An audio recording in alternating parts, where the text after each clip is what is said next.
It's from class 7. This is our lecture number 10, chapter number 8. So I hope you have learned your previous topic. Now today we are going to discuss the topic number 8.7, everyday applications of convection current. Okay. So today's topic is everyday application of convection currents. So we can observe the use of convection currents in our surroundings. They are number one is household ventilation. Household ventilation can make our houses cool. The air which breathe out is warmer and lighter.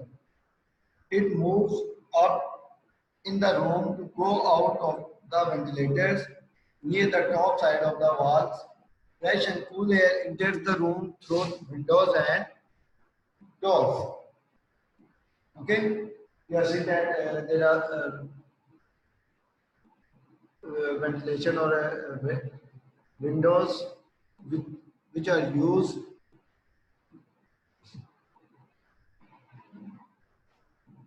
to let the gases out from the rooms, whereas doors are used. The doors are the way from where the cool air enter into the rooms. This is because the hot air is warmer and lighter. That's why it move upward. So there we use ventilation to exert the gas out from the room, whereas the cool air is heavier, so it comes in the room from doors. That is the application of convection current in our daily life. And the next one is in a domestic water heater, water is heated in the boiler by gas burner or heating coil. The hot water expands and becomes lighter in weight. This water rises and flows into the upper part of the water heater to make the place of hot water, cold water from storage tank falls to the lower part of the water heater to become hot. We take the hot water from the tap attached to the water heater.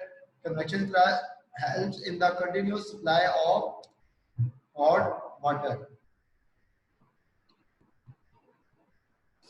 Second application is you can say the geyser, where the water is heated. So basically, when the we start the geyser, it warm the water.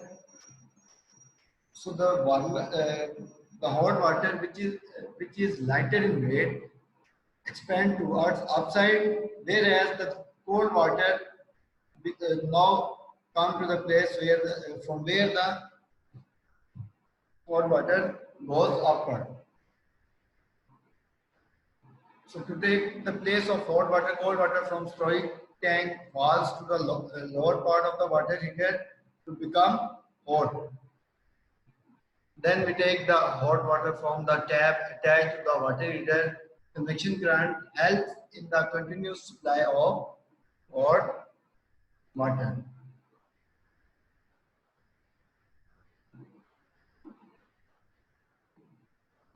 Now the third one is air conditioner. An air conditioner also uses convection current to cool a room. Air conditioners are installed near the ceiling.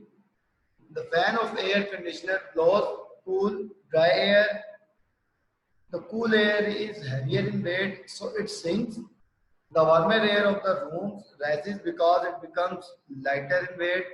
The air conditioner draws this warm air to make it cool. In this way, the air circulates again and again till desired temperature is reached. So what happens basically, air conditioner uses convection current.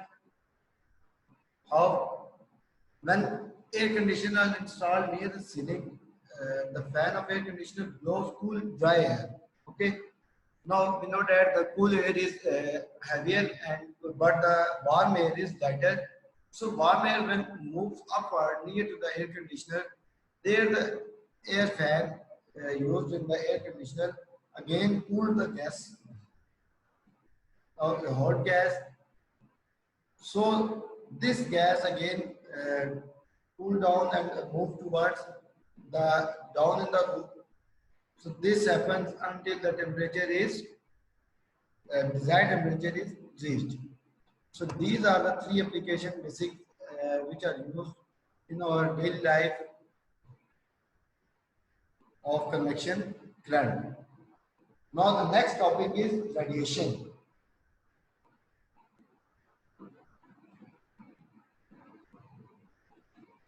So transfer of heat energy from a hot body to a cold body directly without heating the space in between the two bodies is called radiation.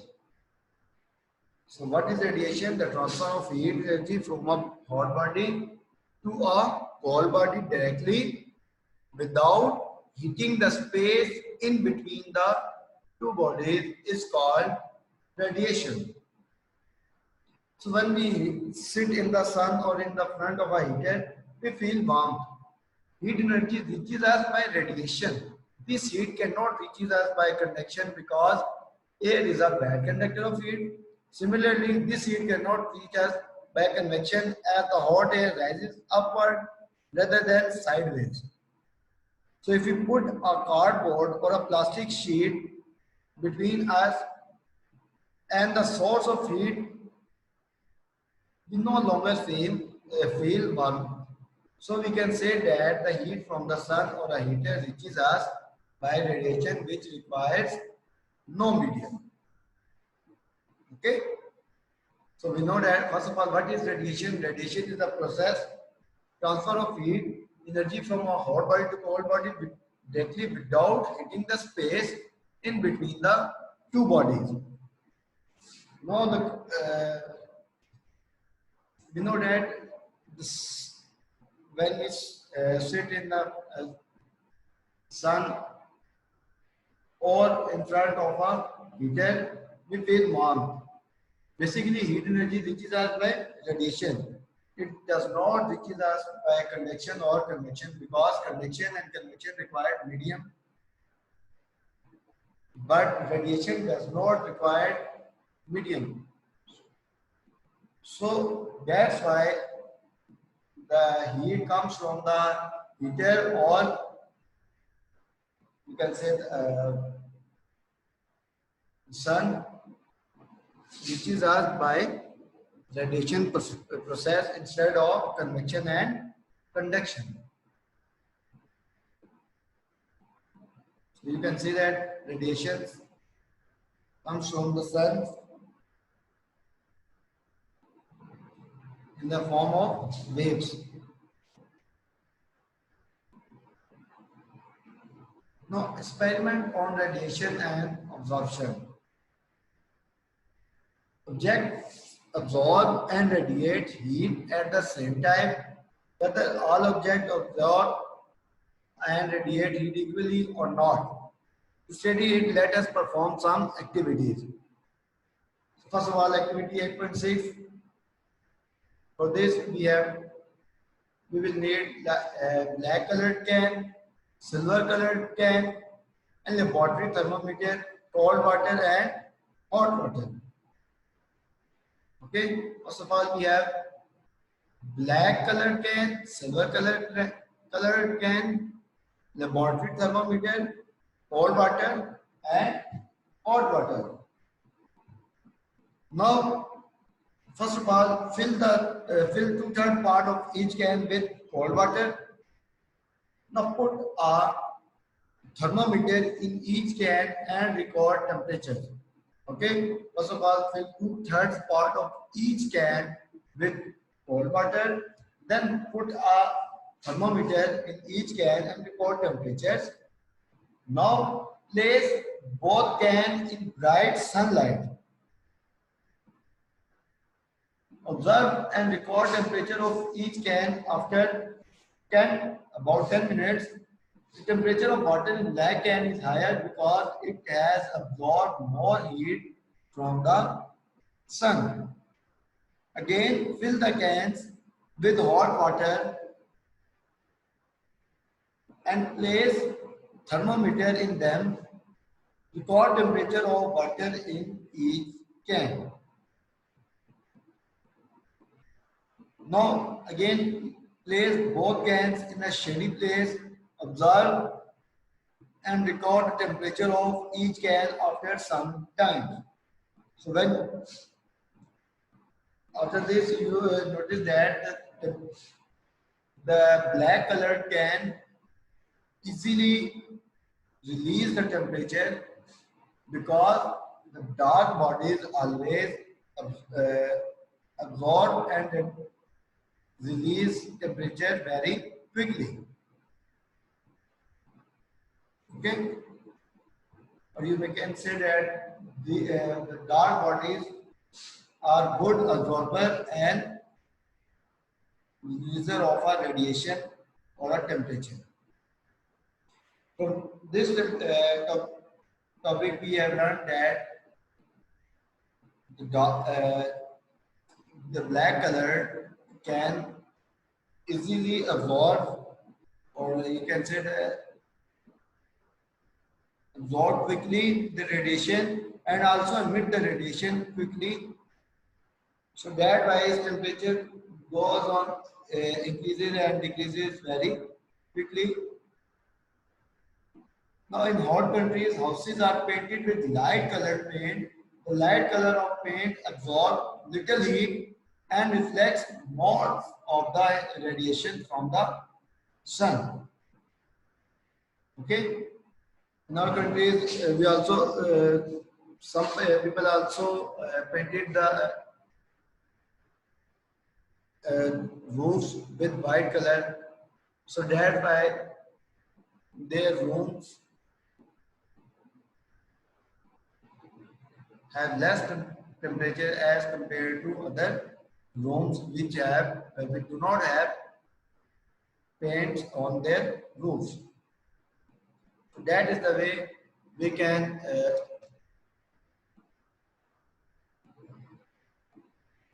save from the radiation coming from the sun. Now topic number 8.10, good and bad radiators and absorbers of heat. Experiments have proved that good absorbers of heat also good radiators of heat that we have noticed in the last activity 8.6. Now black surfaces are good absorber and good radiators of heat, while shiny surfaces are bad absorber and bad radiators of heat. So that why you have noticed that in summers we wear light colored cloth, whereas in winter we wear dark colored cloth because the dark colors are good absorber of heat. That's why we wear dark colored clothes in winter. Since shiny surfaces are bad emitters of our radiators of radiation, shiny teapots and utensils can keep food or tea warm for a long time than black ones. In addition, shiny containers can keep cold liquid cool for a longer time than the black containers. Okay. So here, it means that shiny surfaces are bad emitters of radiation. That's why we use shiny teapots and utensils to keep food or tea warm for a long time rather than black ones.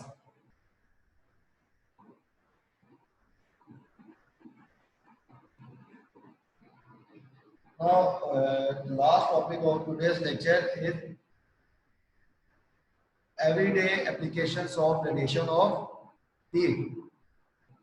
Now, every object emits or radiates some amount of heat. Knowledge of radiation can help us in many ways. Number one, when we sit beside a fire, the heat of fire reaches us by radiation that we have already studied in the topic. Now the second one is the cooling fins at the back of our refrigerator need to radiate its heat quickly to the surroundings. Its surface is made rough and painted black. You have noticed that the back side of our refrigerator is black because it need to radiate the warm gases quickly to cool down the things inside the refrigerator. Now the third point is during hot summer days, it is advised to wear white or light colored clothes. White color absorbs less heat than dark colors. That point I have already explained you. Now the fourth one is in cold areas, a greenhouse is used for better growth of plants. Radiation from the sun passes through the glass or plastic and warms up the soil and plants. Plant and soil absorb and emit radiation and increase the temperature in the greenhouse. Plant grows well in the increased temperature of the greenhouse. Uh, the greenhouse you have seen in the groceries or in the gardens where there is the small plants. You have noticed that in the winter season there is a green colored cloth. Plants are covered inside this green colored cloth.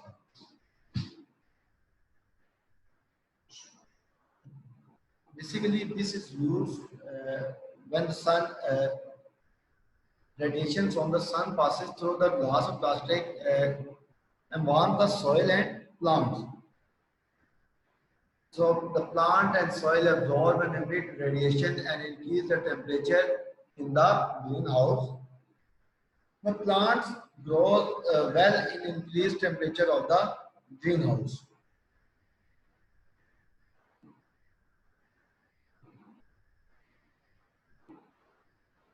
So a blacksmith experiences all three ways of heat transfer: convection and radiation. The iron in the blacksmith forge glows that as heat is transferred to the metal from the furnace. Okay, and the second point is the heat of furnace warm the air in the blacksmith shop. This is convection, and the blacksmith feels the glow of heat from the furnace. This is radiation. Now the vacuum flask. The vacuum flask is a container which can keep hot things hot and cold things cold. Example of this is your water cooler or a thermos in which you kept the tea cold. So the vacuum flask reduces the rate of transfer of heat by all the three ways: convection, convection, and radiation. The vacuum flask, thermos flask, is actually two thin glass or metal bottles, one inside the other. So the air between the glass walls is removed to create vacuum. The vacuum prevents the transfer of heat by convection and convection. Now the walls of both bottles are coated with aluminium on the vacuum side. This silver and smooth glass wall prevent transfer of heat by radiations. So what happens basically? What is vacuum flask? The vacuum flask is actually two thin glass or metal bottles, one inside the other. Now air between the glass wall is removed to create vacuum. This vacuum prevents the transfer of heat by convection and convection, because all both these convection and convection need mediums. So we remove this medium.